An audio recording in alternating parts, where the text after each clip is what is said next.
All right, now I'm going to show you how to put a 90 degree patch on here. What we're doing, we're going to cover up this intersection at this seam.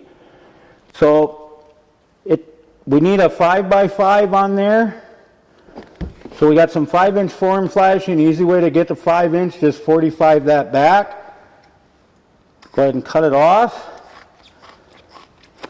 We're going to round our corners.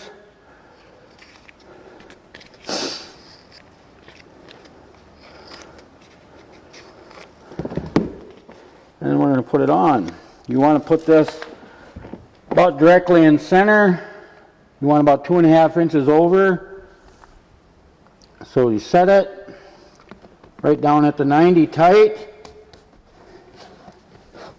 up the wall, and then you're going to just roll that in. Now you want to make sure again at this intersection that this is, use a good square edge of your roller and roll those in really good. And then these will get lap sealant too all the way around. From this point back 3 inches, from this point up here 3 inches.